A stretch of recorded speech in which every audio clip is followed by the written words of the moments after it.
Hello everyone. आज हम लोग क्लास 11th का फर्स्ट यूनिट स्टार्ट कर रहे हैं और पिछला दिन बेसिक सब समाप्त हो गया था, उसका प्रॉब्लम प्रैक्टिस का क्लास भी हो गया था। बहुत सारे लोग ऐसे थे जो जुड़े हुए नहीं थे हमसे। तो यदि आप डीपीपी सॉल्व किए होंगे और उसमें आपको दिक्कत होगा तो ज़रूर कमेंट सेक्शन में डालिएगा एक्सरसाइज और क्वेश्चन नंबर, हम उसको डिस्कस कर देंगे आगे के लिए।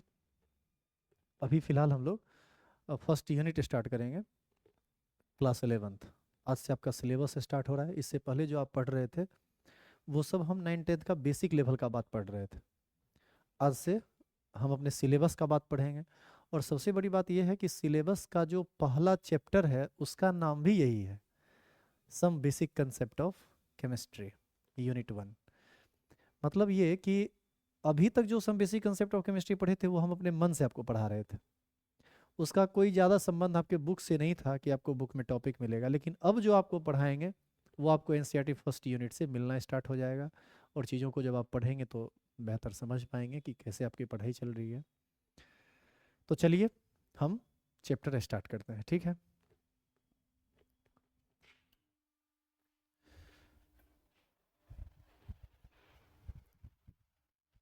सबसे पहले इसका जो पीडीएफ फॉर्मेट है, हैंड रिटन नोटबुक, ये अभी हम आपको दिए नहीं है। आज पहले लेक्चर देखो आप, मन हो तो इससे भी बाद में उतार लेना, वैसे हम आज अपलोड कर देंगे उसको, पीडीएफ को, ठीक है। हैंड रिटन पीडीएफ जो है उसको। फिलहाल तो हम चैप्टर शुरू करते हैं। ये 11th का चैप्टर नंबर 1 है। चैप्टर का नाम है some basic concept of chemistry. देखिए लिखा हुआ unit 1 some basic concept of chemistry. इसमें सबसे पहले हम अपने सब्जेक्ट को डिफाइन करेंगे। सब्जेक्ट हमारा है रसायन शास्त्र। तो ये रसायन शास्त्र क्या है पहले इसको देखिए। तो अभी आप लोग उतारना मत, बिल्कुल मत उतारना। अभी आप सिर्फ हमको सुनो, उतारने वाला काम बाद में कर लीजिएगा। हम अभी 1 घंटा में या शाम तक पीडीएफ अपलोड कर देंगे हैंड रिटन। और उससे ज़्यादा आपको कुछ लिखना ही नहीं है कॉपी में। उससे ज़्यादा करना होगा तो रफ में आप काम कीजिएगा, ठीक है। क्योंकि हम जो लिख के दे रहे हैं वो मैक्सिमम है बोर्ड के लिए, उससे ज़्यादा की जरूरत नहीं है, उससे ज़्यादा आप लोड भी नहीं ले पाइएगा। तो सबसे पहले हमारा टॉपिक होगा, देखिए सबसे पहले तो आपको क्या करना है, ये चैप्टर यूनिट 1 लिखना है, चैप्टर का नाम लिखना है और उसमें पहला हेडिंग आपको लिखना है रसायन शास्त्र। तो रसायन शास्त्र क्या है? विज्ञान की वह शाखा जिसमें तत्वों या यौगिकों के गुण, संघटन तथा संरचना के बारे में पढ़ा जाता है, उसे हम रसायन विज्ञान कहते हैं। रसायन विज्ञान यह भी बताता है कि तत्वों या यौगिकों में परिवर्तन कैसे होता है और परिवर्तन के समय ऊर्जा मुक्त होती है या ऊर्जा अवशोषित होती है। देखो, जब आप बेसिक पढ़ रहे थे तो आपको बताया गया तत्व के बारे में, यौगिक के बारे में, मूलक के बारे में। आपको ये बताया गया कि तत्व वह शुद्ध पदार्थ है जिसका निर्माण एक ही तरह के परमाणु से होता है। यौगिक वह शुद्ध पदार्थ है जिसका निर्माण दो या दो से अधिक तरह के परमाणुओं के आपस में निश्चित द्रव्यमानुपात से मिलने से होता है। तो रसायन शास्त्र में हम उसी तत्व के बारे में, हम उसी यौगिक के बारे में पढ़ते हैं। हम उसके गुण के बारे में पढ़ते हैं, हम उसके नाम के बारे में पढ़ते हैं, हम उसके संगठन के बारे में पढ़ते हैं। एक एक वर्ड का मतलब समझिए। संगठन का मतलब क्या होता है? संगठन का मतलब होता है, इंग्लिश में हम इसको बोलते हैं कंपोजिशन। और कंपोजिशन का क्या मतलब है? जैसे वाटर जो है, इसमें 2 परमाणु हाइड्रोजन है, 1 परमाणु ऑक्सीजन है। तो द्रव्यमान के ख्याल से कंपोजिशन सोचिएगा, तो 1 ग्राम यदि हाइड्रोजन होगा तो 8 ग्राम ऑक्सीजन होगा। कैसे? एक हाइड्रोजन का एटॉमिक मास 1 तो 2 हाइड्रोजन का 2, यानी कुल भार हाइड्रोजन का 2 और ऑक्सीजन का 16, 16 2 18। तो कुल मिला के अनुपात द्रव्यमान का क्या आया? 2:16, 2 हाइड्रोजन और 16 ऑक्सीजन। इसको सिंपलेस्ट रेशियो में लेके आएंगे तो 1:8 का मास रेशियो मिलेगा। तो ये एक तरह से मास रेशियो की बात हो गई। इसी में आप द्रव्यमान कंपोजिशन की भी बात कर सकते हैं कि हाइड्रोजन का 2 ग्राम और ऑक्सीजन का 16 ग्राम है, या हाइड्रोजन का 1 ग्राम, ऑक्सीजन का 8 ग्राम है। दूसरी बात है, कंपोजिशन का एक और मतलब ये है कि जैसे आप पानी में चीनी मिलाते हैं, तो चीनी की मात्रा यदि ज़्यादा है तो हम कहेंगे कि चीनी का कंपोजिशन ज़्यादा है।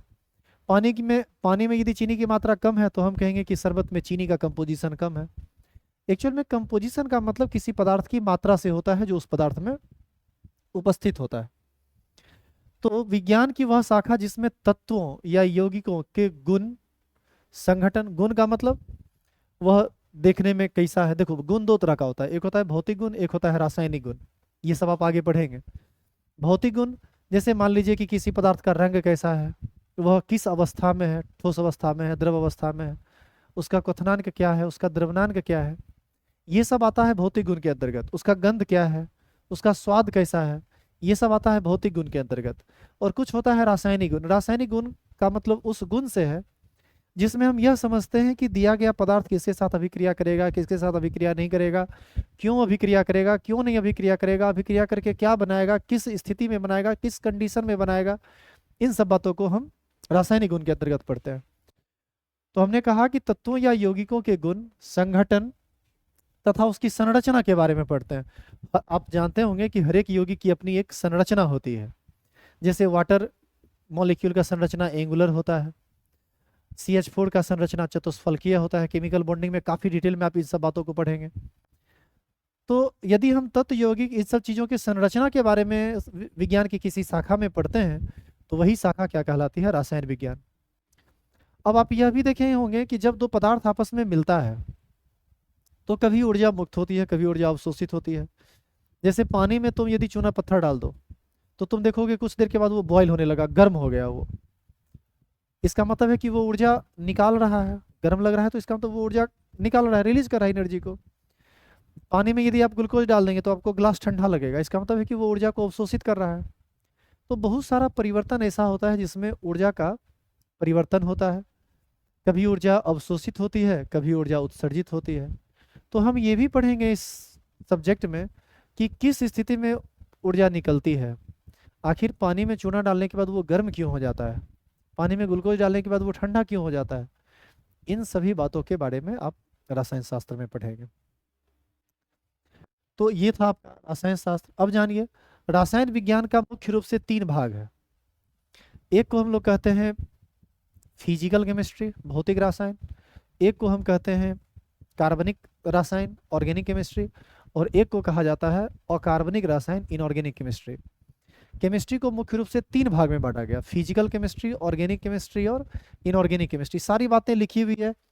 यहाँ जो आप लिखा हुआ देख रहे हैं एकदम वही बात आपको वहाँ भी लिखा हुआ मिलेगा।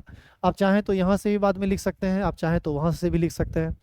बेहतर होगा कि आप PDF से लिख लीजिए, तो उस समय आपको समझना नहीं है, समझा हुआ रहेगा, फटाफट लिखते जाओगे, ठीक है।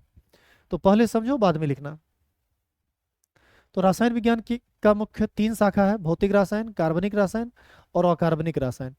तो इसमें हमको सबसे पहले पढ़ना होगा कि हम भौतिक रसायन में क्या पढ़ते हैं, कार्बनिक रसायन में क्या पढ़ते हैं और अकार्बनिक रसायन में क्या पढ़ते हैं। इसके लिए आपको एक एक टॉपिक को थोड़ा डिटेल में जानना होगा और आप इसको एक एक करके परिभाषित भी कीजिए और इसको ढंग से समझिए भी, ठीक है।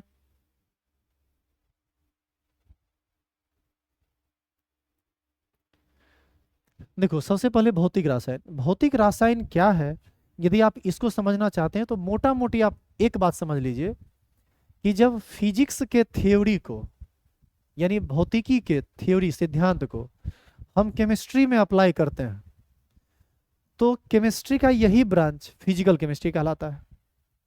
मैंने जो कहा उसको आप ध्यान से सुनिए।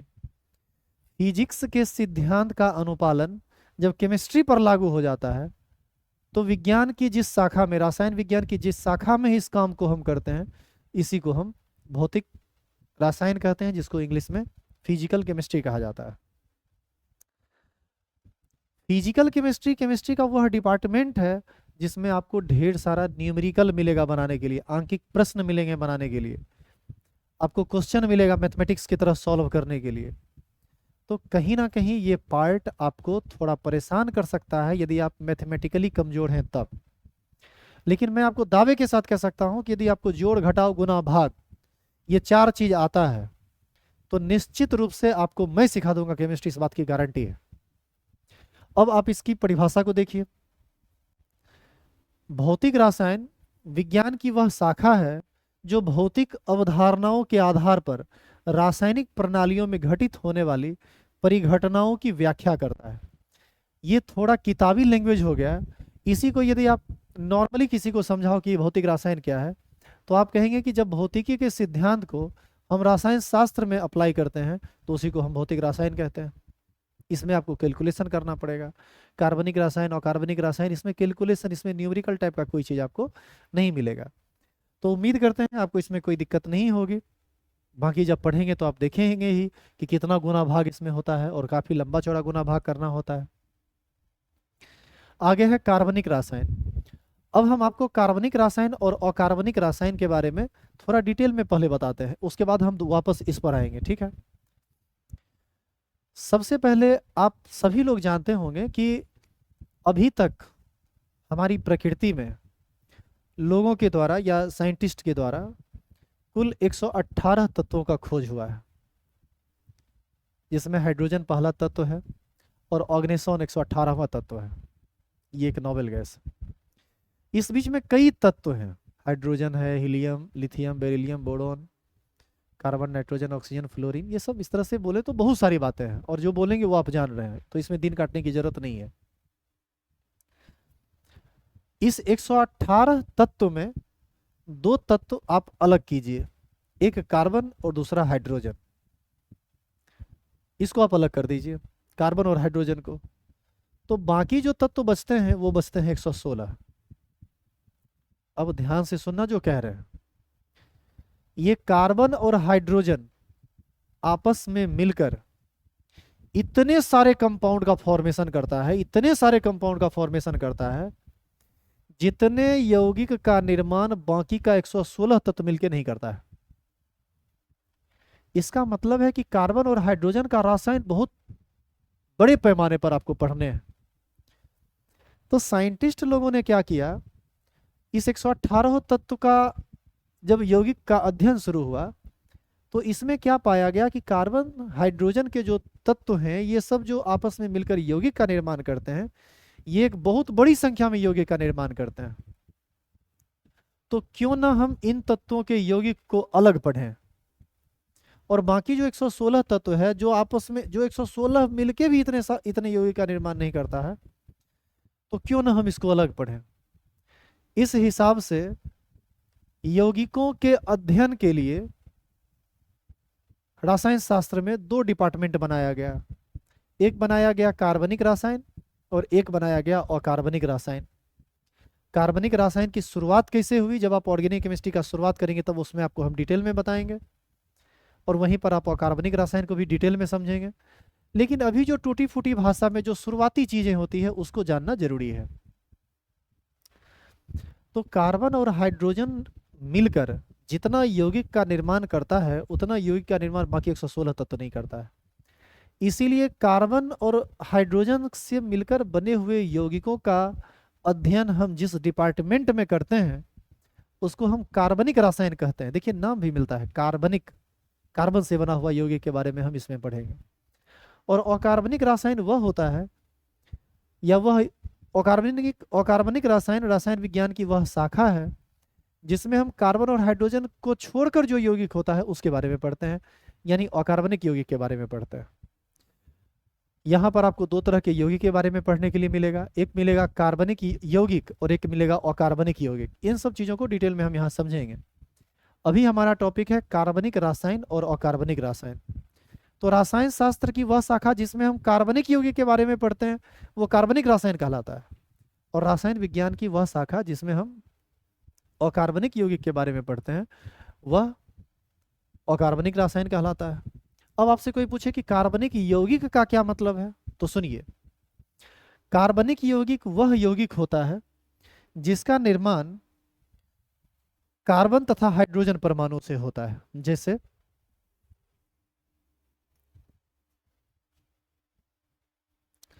देखो, कार्बन और हाइड्रोजन से CH4 भी बनता है, इसको आप मीथेन कहते हैं। C2H6 भी बनता है, इसको आप इथेन कहते हैं। इसी तरह से C3H8 भी बनता है, इसी तरह से C4H10 भी बनता है, इसी तरह से C6H6 भी बनता है, आप जानते होंगे ये बेंजीन है। इसी तरह से C6H5CH3 भी बनता है, इसको हम लोग टॉल्वीन कहते हैं। बाबू इसमें बहुत सारा यौगिक बनता है। कार्बनिक रसायन जब पढ़ोगे तो काफी डिटेल में पढ़ोगे आप इन बातों को। अच्छा एक बात और, जो लोग हमारे साथ लाइव जुड़े हुए हैं,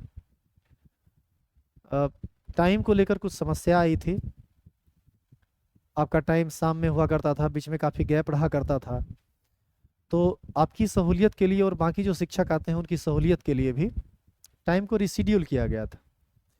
रिशीड्यूल करने में क्या हुआ कि 11th का टाइम 4 सब्जेक्ट का एक बार है, एक बस बायोलॉजी शाम में है, और 12th का तो सारा सब्जेक्ट शाम में है।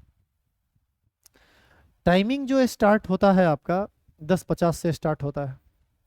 10:50 से आपका 11:30 तक चलता है इंग्लिश, और 11:30 से 12:10 तक ये टाइम है केमिस्ट्री का। अब देखिए इसके बाद बीच में थोड़ा सा गैप दिया गया, और 12:30 से 1:10 तक आपका टाइम दिया गया फिजिक्स का, और इसके बाद मैथमेटिक्स है। ये 4 सब्जेक्ट लगातार है, बीच में बस 20 मिनट का गैप दिया गया है। तो कुछ लोगों का शिकायत था कि सर लेट हो जाता है क्लास लाइव स्टार्ट करने में। तो बाबू आपसे हम एक रिक्वेस्ट करेंगे कि सारे टीचर ऑफलाइन भी पढ़ाते हैं, सबका अपना अपना क्लासरूम है, सबका अपना अपना स्टूडेंट है, इंडिविजुअल भी लोग पढ़ाते हैं, तो उसमें भी वो लोग काफ़ी व्यस्त रहते हैं। और सुबह में 6 बजे से लेकर 11 बजे तक सभी लोगों का क्लास रहता है, मेरा भी क्लास 11 बजे तक रहता है। मैं आपको क्लास लेने आता हूँ 11 बजे, सॉरी 11:30 बजे, तो 11 बजे तक मैं पढ़ा के आता हूँ। इस टाइम तक लाजमी है थक भी बहुत जाएंगे, हम भी थके हुए रहते हैं, बाकी लोग भी थके हुए रहते हैं। आप लोग घर में रहते हैं तो हो सकता है कि आपकी उतनी थकावट नहीं हो, लेकिन फिर भी जो थोड़ी बहुत परेशानी आपकी है उसको हम समझ सकते हैं। तो कहना ये था कि यदि क्लास केमिस्ट्री की 11:30 है, ठीक है, यदि आपका 11:35 हो जाता है, या कभी कभी 11:40 भी हो जाए, तो प्लीज़ आप 10 मिनट प्लस माइनस करके चलो। 10 मिनट प्लस माइनस करने का मतलब है कि 11:30 है, तो हो सकता है कि क्लास 11:35 में 11:37 में स्टार्ट हो, क्योंकि क्लास ऑफ करके यहाँ आते आते वहाँ स्टाफ लोग रहता है, उसको देखते हुए सारा चीज़ करते हुए बहुत प्रयास करने के बाद भी 2-4-5 मिनट डिले हो जाता है। प्रयास मेरा पूरा रहता है कि हम टाइम पर आपको क्लास दें, लेकिन फिर भी मतलब हो जाता है कभी कभी। तो आप सभी से रिक्वेस्ट है कि 5-10 मिनट प्लस माइनस करके चलिए। यदि किन्हीं को लेट हो जाता है तो थोड़ा सा इंतज़ार कर लीजिए, ठीक है। काहे कि थोड़ा सा आप हमको यदि समझेंगे तो उम्मीद करते हैं कि आपको हमसे शिकायत नहीं रहेगी। तो ये बस हम आपसे रिक्वेस्ट कर रहे हैं, आपके टीचर हैं बावजूद इसके, तो इसमें थोड़ा सा हम माफ़ी भी चाहेंगे और रिक्वेस्ट भी करते हैं। आप चाहेंगे कि 11:30 में क्लास है और 11:30 में एग्जैक्ट स्टार्ट हो जाए, तो देखो ऐसा है कि हम लोग टीचर हैं, ऐसा तो है नहीं कि मिसाइल फिक्स है 11:30 में उड़ जाएगा अंतरिक्ष में। तो थोड़ा बहुत इधर उधर होगा तो प्लीज़ उसको आप मैनेज कीजिए।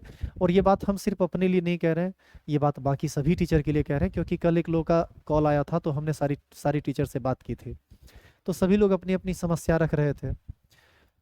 जो भी लोग आपके साथ जुड़े हुए हैं वो सभी अपने क्षेत्र में, जो लोकल जो हमारा टाउन है उसमें टॉप लेवल के टीचर है, ऐसा हम मानते हैं। और धीरे धीरे आपको हम इस चीज़ का विश्वास भी दिला देंगे, आप भी मानने लगोगे। तो कहीं ना कहीं थोड़ा सा तो मैनेज करना पड़ेगा ना। आप क्वालिटी के शिक्षक को हम यदि प्रोवाइड करेंगे तो कहीं ना कहीं थोड़ा सा तो मैनेज कर लीजिए। आइए फिर से वापस अपने सब्जेक्ट पर। तो ये सारे ऐसे यौगिक हैं जिसका निर्माण कार्बन तथा हाइड्रोजन से होता है, तो इसको हम लोग क्या कहेंगे, हाइड्रोकार्बन। आप याद कीजिए, पढ़े भी होंगे आप, हाइड्रोकार्बन वह यौगिक होता है जिसका निर्माण कार्बन तथा हाइड्रोजन परमाणु से होता है, इसी को हाइड्रोकार्बन कहते हैं। अब देखो ये कार्बनिक यौगिक के अंतर्गत आता है।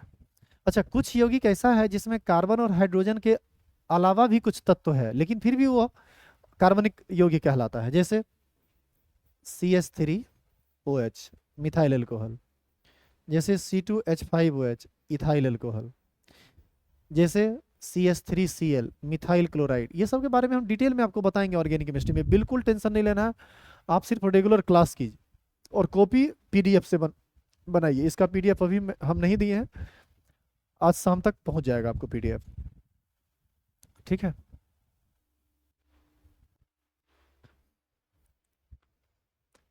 हालांकि देखिए, आपको यदि किसी चीज़ का प्रॉब्लम होता है और आप हमसे शेयर करते हैं, मुझे काफ़ी खुशी होती है कि आप अपने प्रॉब्लम को खुलकर हम तक रख रहे हैं, और हमें भी खुशी होगी कि आपकी समस्या समस्या ना रहे। लेकिन कुछ चीज़ें ऐसी होती है जहाँ पर हम लोग का बस नहीं चलता है, जहाँ पर हम नहीं सक्षम हो पाते हैं उस उन चीज़ों को सही करने में, क्योंकि 5-6 लोगों का ग्रुप रहता है तो थोड़ा बहुत अप डाउन चलता रहता है।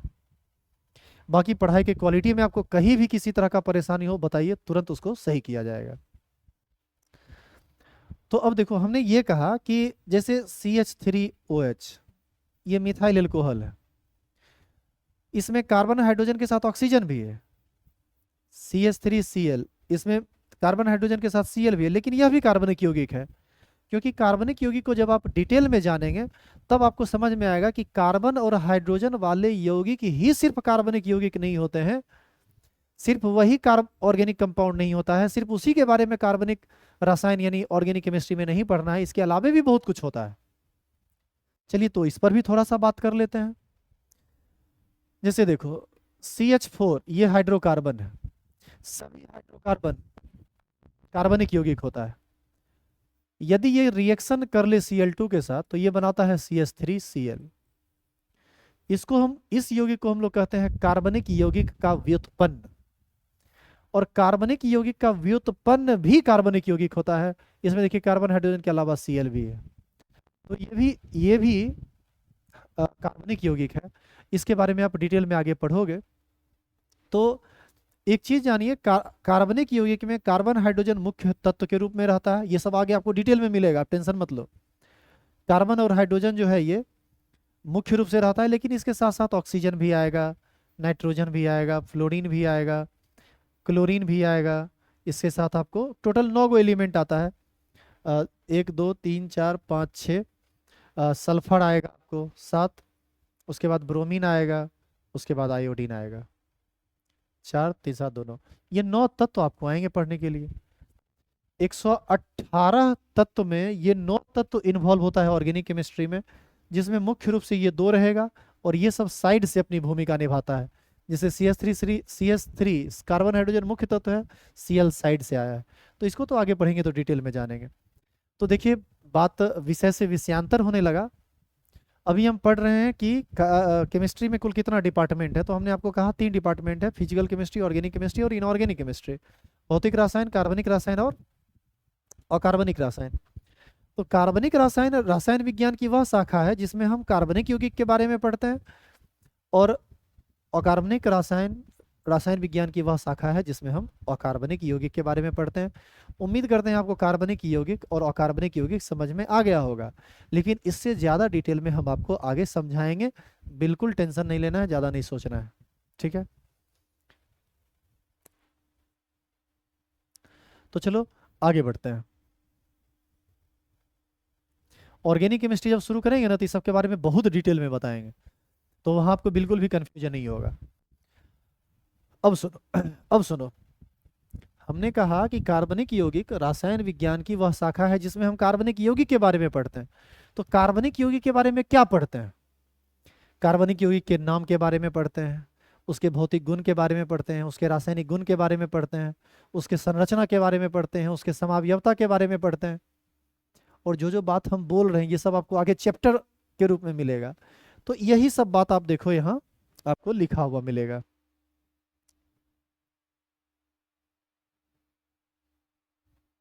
देखिए, कार्बनिक रसायन,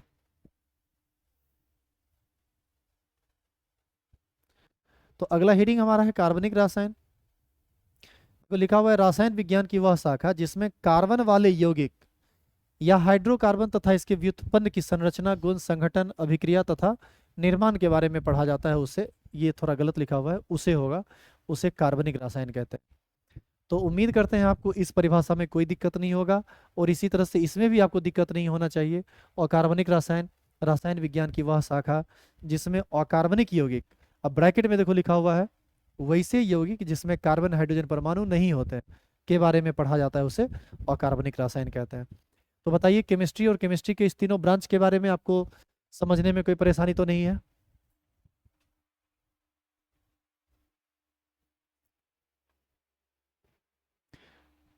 चलिए बताइए फटाफट, कमेंट कीजिए। जो भी लोग हमारे साथ लाइव जुड़े हुए हैं फटाफट कमेंट कीजिए ताकि हम आगे टॉपिक को बढ़ा सकें, क्योंकि आप ही पर हमारा स्पीड डिपेंड करेगा। जितना तेजी में समझोगे हम उतना तेजी में आगे बढ़ेंगे। बोलिए राजा मयंक।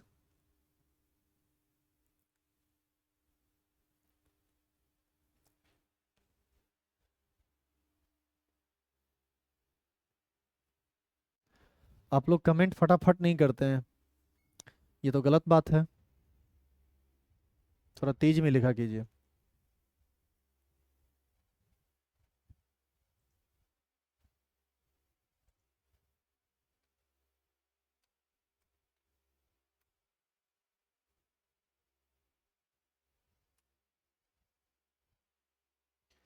चलिए, अच्छी बात है, आप रिप्लाई नहीं दे रहे हैं, आगे से पूछेंगे ही नहीं, बढ़ते चलेंगे।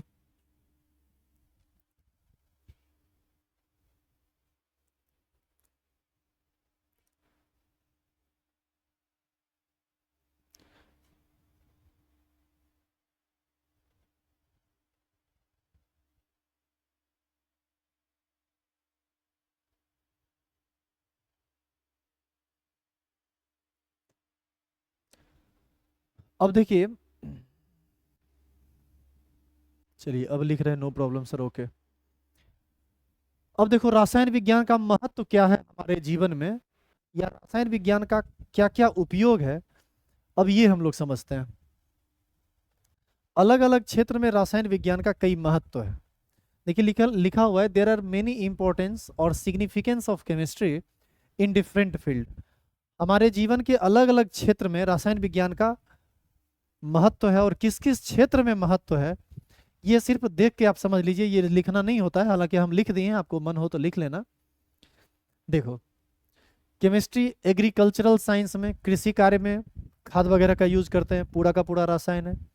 एटमॉस्फेरिक साइंस, एटमॉस्फेयर में डिफरेंट तरह का गैस है, उसमें इसकी ज़रूरत है। केमिकल इंजीनियरिंग, बहुत तरह के केमिकल्स होते हैं जिसका यूज आए दिन हम लोग करते हैं, केमिकल इंजीनियरिंग में तो केमिस्ट्री होना ही होना है।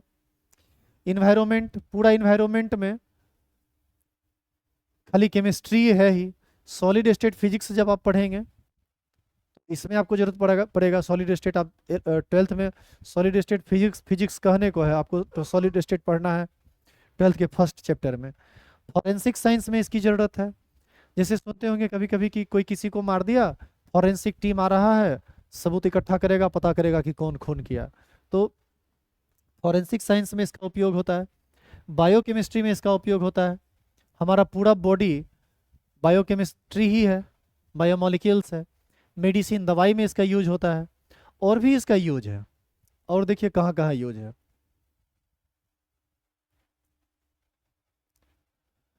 खाना, कुकिंग, पूरा का पूरा, पूरा का पूरा वो केमिस्ट्री ही है। बैटरी में, फूड में, पेपर में, पिल्स में, सोप, पेट्रोल, जियोलॉजी, जियोलॉजी वो भूविज्ञान इसको बोलते हैं, धरती के नीचे पाए जाने वाले चीज़ों के बारे में आप इसके बारे में पढ़ते हैं। कंक्रीट, प्लास्टिक, ईटा पत्थर जो होता है, क्लॉथ्स, कपड़ा जो होता है, फ्यूल, ईंधन जो है, इस सब में इसकी ज़रूरत है। तो ये सिर्फ समझने के लिए हम लिख दिए कि देखो केमिस्ट्री कहाँ कहाँ है। तो सच पूछिए तो ओरिजिनल बात यह है कि केमिस्ट्री कहाँ नहीं है, हर जगह केमिस्ट्री है। यदि पढ़ोगे डिटेल में तब समझ में आएगा कि कितना बड़ा सब्जेक्ट है ये, और हमारे आम जीवन को जीने के लिए ये कितना इंपॉर्टेंट है। तो इस बात को आप ध्यान में रखेंगे कि एक तरफ से क्लास कीजिए और एक एक बात को समझिए। जिसका बेसिक खराब हो गया उसका केमिस्ट्री कभी अच्छा नहीं हो सकता है। चलिए आगे बढ़ते हैं।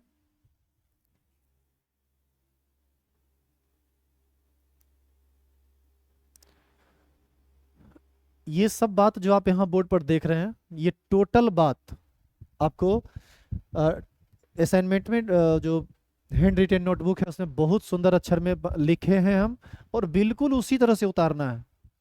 हम कैसे हेडिंग डालते हैं, हेडिंग के कैसे इंग्लिश को लिखते हैं, कैसे हम परिभाषा लिखना शुरू करते हैं, कैसे हम एग्जाम्पल को लिखते हैं, इन सब चीज़ों को, एक एक चीज़ को आप फॉलो कीजिए, आपका अक्षर भी अच्छा हो जाएगा। केमिस्ट्री तो अच्छा होना ही है। अब आगे देखो, नेचर ऑफ मैटर के बारे में हमको पढ़ना है, पदार्थ की प्रकृति के बारे में पढ़ना है। तो सबसे पहले पदार्थ की प्रकृति को हम तब न पढ़ेंगे जब हम ये समझें कि पदार्थ क्या होता है। वह हर एक वस्तु जो स्थान छेकता है, जिसका कुछ द्रव्यमान होता है, उसी को हम पदार्थ कहते हैं। जैसे कलम, कॉपी, हम, आप, हवा, पानी, सब पदार्थ है। यही बात यहाँ लिखा हुआ है। कोई भी वस्तु जिसका द्रव्यमान होता है और जो स्थान घेरती है उसे पदार्थ कहते हैं। पदार्थ को द्रव्य भी कहा जाता है। बाबू यहाँ एक चीज ध्यान देना, एक होता है द्रव और एक होता है द्रव्य। दोनों का अलग अलग मतलब होता है, ये याद रखना। ये द्रव जो है ना, ये है लिक्विड, तरल। और ये जो द्रव है ना, ये है मैटर, जिसको आप पदार्थ कहते हैं। और पंडित जी लोग द्रव्य को दक्षिणा भी समझते हैं, रुपया पैसा के मामले में भी इसका यूज होता है।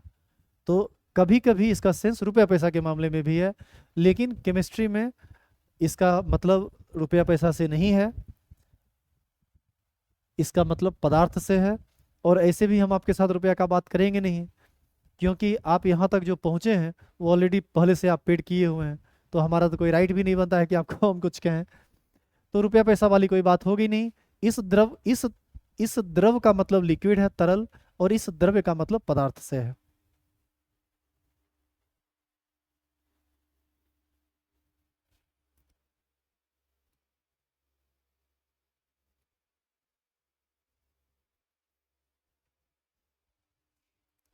आगे देखो, इसका एग्जाम्पल तो आप ऑलरेडी देख ही चुके हैं। अब देखिए पदार्थ की अवस्थाएं। पदार्थ की अवस्था के बारे में हमारे ख्याल से सब लोग जानता होगा कि पदार्थ की तीन अवस्थाएं होती है, ठोस, द्रव और गैस। कुछ जगह 9th-10th में आपको बताया गया होगा कि पदार्थ की 5 अवस्थाएं होती है, उसमें प्लाज्मा वगैरह भी आता है। तो बाबू इन सब चीज़ों पर काम अभी चल ही रहा है, ये आपका सिलेबस नहीं है। यदि कोई ज़बरदस्ती लिखा दे 5 अवस्था है तो कहिएगा कि हमको चौथा और पांचवा अवस्था के बारे में पढ़ाइए। ये आपका सिलेबस अभी नहीं है। इन सब चीज़ों पर खोज हो रहा है। एक अलग तरह का तरल होता है जिसको हम लोग प्लाज्मा बोलते हैं। तो इनके बारे में भी आपको पढ़ना पढ़ना नहीं है। और विश्वास नहीं हो तो केमिस्ट्री का बुक खोल के देखेंगे, जो लिखा हुआ है वो बिल्कुल अकॉर्डिंग टू एनसीईआरटी लिखा हुआ है, और उसी को हम पढ़ रहे हैं। तो उन चीज़ों के नाम के बारे में आप जरूर जानिए कि ये सब भी है, 5 खोजा गया है।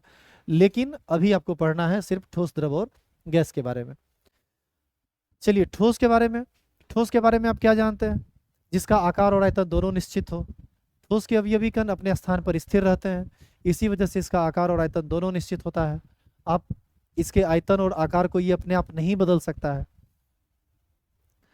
द्रव में आकार बदलता है लेकिन आयतन निश्चित होता है। गैस में गैस के कण काफ़ी दूर दूर होते हैं, तो उसका आकार और आयतन दोनों बदलते रहता है।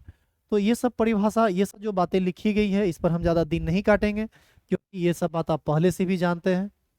लेकिन फिर भी परिभाषा के तौर पर आपको कॉपी में लिखा हुआ मिलेगा, आप लिख भी लेना। देखो ठोस के बारे में, वह पदार्थ जिसका आयतन तथा आकार निश्चित निश्चित होता है उसे ठोस कहते हैं। तो ये बात आप पहले से जानते हैं, इसमें ज़्यादा बोलने वाली कुछ बात है नहीं। आगे देखिए, जो लिखा हुआ है थोड़ा उसको भी देख लेते हैं। लिखा हुआ है ठोस के कण एक दूसरे से काफी नजदीक होते हैं।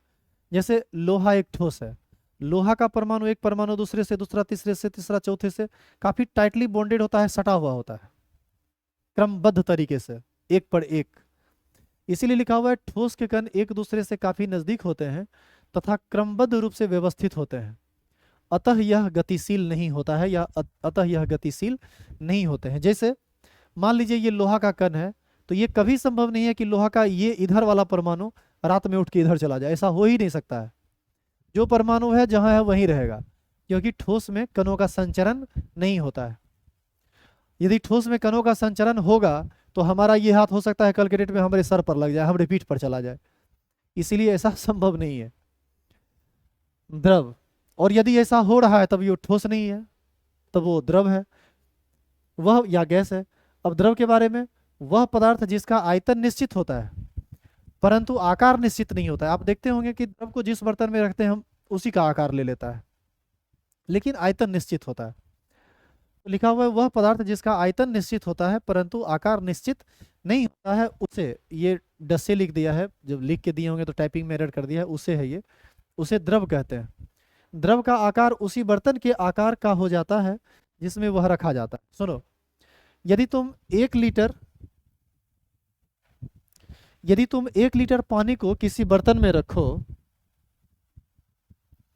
यदि तुम 1 लीटर पानी को किसी बर्तन में रखो, तो वह पानी यदि दूसरे बर्तन में रखेंगे तो भी 1 लीटर होगा। इसका मतलब है कि आयतन निश्चित है। ठीक है, तो इसका मतलब है कि आयतन सरा गया क्या? सरा गया? अच्छा देख लेते हैं। तो इसका मतलब है कि उसका आयतन निश्चित है।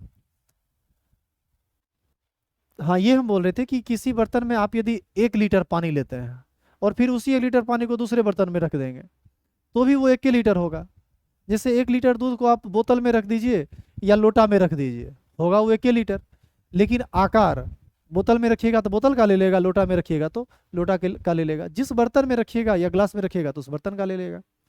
तो ये बात तो आप सब जानते हैं, तो इस सब में हम ज़्यादा नहीं टाइम देंगे, क्योंकि ये सब आप ऑलरेडी जानते हैं और ये छोटी छोटी बातें हैं जिसको आप समझते हैं।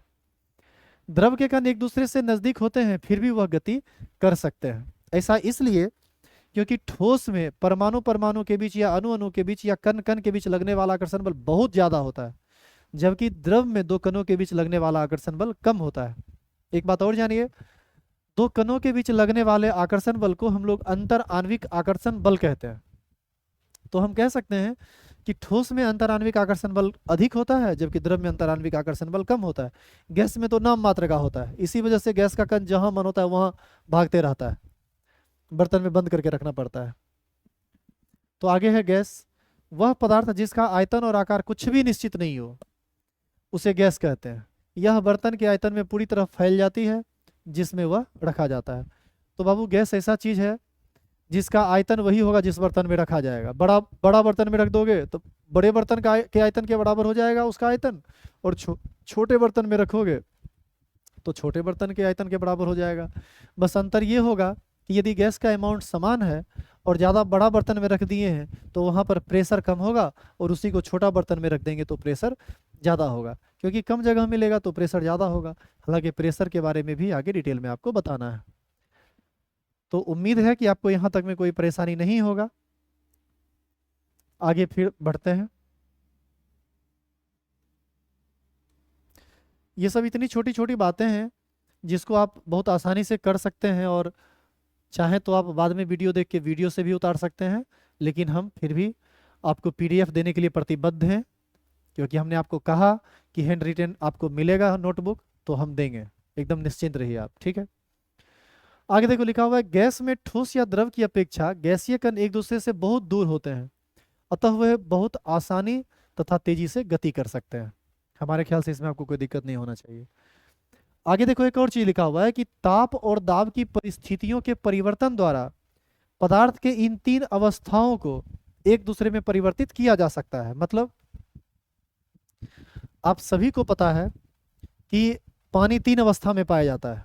ठोस अवस्था में हम उसको बर्फ कहते हैं, द्रव अवस्था में हम उसको जल कहते हैं, और गैस अवस्था में हम उसको जलवाष्प कहते हैं। तो आप ही जरा सोचिए कि एक ही पदार्थ 3 अवस्था में अपने आप तो नहीं बदलेगा।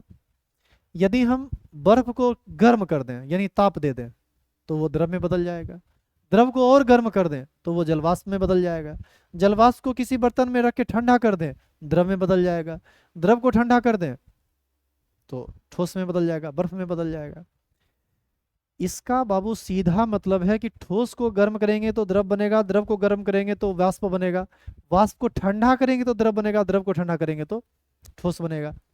मतलब जैसे जैसे हम गर्म करते चले जाएंगे वो लिक्विड फॉर्म में चलता चला जाएगा, गैसियस फॉर्म में चलता चला जाएगा, कण दूर होता चला जाएगा, क्योंकि जब आप गर्म करेंगे तो कण अलग होने लगता है, उसके बीच का आकर्षण बल घटने लगता है। तो इसीलिए लिखा हुआ है कि these 3 states of matter are interconvertible by changing the condition of temperature and pressure।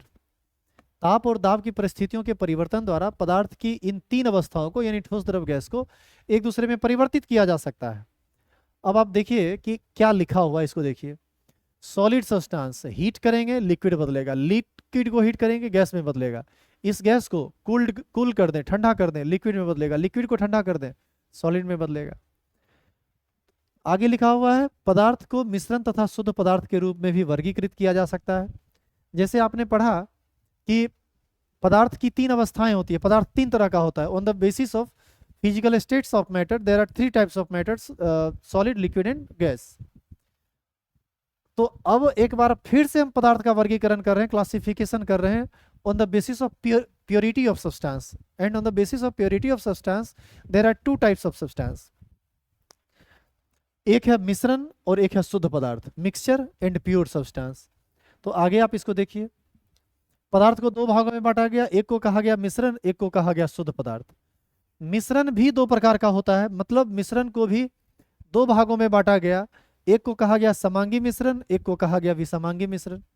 शुद्ध पदार्थ भी दो तरह का होता है, एक को कहा गया तत्व और एक को कहा गया यौगिक। तो पदार्थ की परिभाषा आप पहले जान चुके हैं। नया चीज क्या क्या आया? मिश्रण आया, शुद्ध पदार्थ आया। मिश्रण का दो टाइप आया, समांगी मिश्रण, विसमांगी मिश्रण। शुद्ध पदार्थ का दो टाइप आया, तत्व और यौगिक। तो अब हम क्या करेंगे, इस सभी को एक एक करके हेडिंग डालेंगे, उसकी परिभाषा लिखेंगे, उसको डिटेल में समझेंगे। पहले आप ये बताओ कि हम तो लगातार लेक्चर देते चले जा रहे हैं, क्या इसमें आपको कोई परेशानी है? जल्दी से कमेंट कीजिए। तो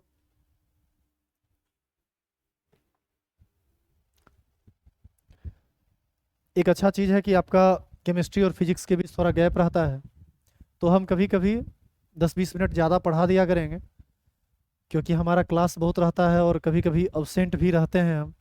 अब्सेंट इस सेंस में कि कभी कहीं जाना हो गया, तो थोड़ा ज़्यादा पढ़े हुए रहेंगे, तो यदि कभी कभार बीच में अब्सेंट भी होंगे तो ज़्यादा टेंशन आपको नहीं होगी। वैसे आपको बता दें कि शनिवार और रविवार आपको हमेशा छुट्टी रहेगा, क्योंकि ऑनलाइन पढ़ाई थोड़ा तेज़ गति से होता है। जितना हम आपको आज एक दिन में पढ़ा दिए, उतना पढ़ाने में क्लास में 3 दिन लगता है। तो बेहतर है जितना जल्दी सिलेबस खत्म हो जाए तो ठीक है, लेकिन फिर भी सैटरडे और संडे केमिस्ट्री बंद रहेगा। बाकी लोग अपने अपने सब्जेक्ट में यदि टाइम देना चाहें तो वो स्वतंत्र हैं, आप भी स्वतंत्र हैं पढ़ने के लिए। आप अपने टीचर से चैट के माध्यम से ज़रूर बात कीजिए, और वो जैसा आपको गाइडलाइन दे आप उनको फॉलो कीजिए, ठीक है। पहले बताइए, कोई दिक्कत तो नहीं है? सब बात को, ये सारी बातें जो बोर्ड पर लिखी गई, जो एक एक बात हमने कहा, कि आपको ये समझ में आया?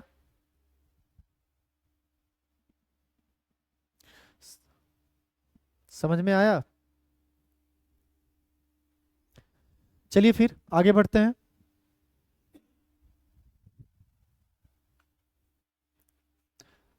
हालांकि आज अब फिर फिजिक्स का टाइम हो रहा है, तो आज हम क्लास को बंद कर रहे हैं। अब फिर हम आपको मिलेंगे सोमवार को। लेकिन आप एक चीज़ देखिए, जो कहा गया था उसके बारे में, अभी हमने आपको कहा था ना कि हर चीज़ का हीडिंग होगा, परिभाषा होगा। जैसे देखिए, मिश्रण है, उसका परिभाषा है। फिर मिश्रण का दो प्रकार है, समांगी विसमांगी। समांगी, फिर समांगी की परिभाषा है, उसका एग्जाम्पल होगा। फिर विसमांगी होगा, उसका एग्जाम्पल होगा। तो बाबू बातें बहुत सारी है, इतना आप लिख के रखिएगा। इतना तक सारा पीडीएफ आपको बहुत जल्दी मिल जाएगा, 2-3 घंटा के अंदर हम अपलोड कर देंगे। सारा लिखा जा चुका है, बस अपलोड करना बाकी है। आप चाहें तो वीडियो को देखकर यहाँ से भी लिख सकते हैं, लेकिन हम कहेंगे कि यहाँ से मत लिखिएगा, यहाँ से ज़्यादा हम उसमें लिखें।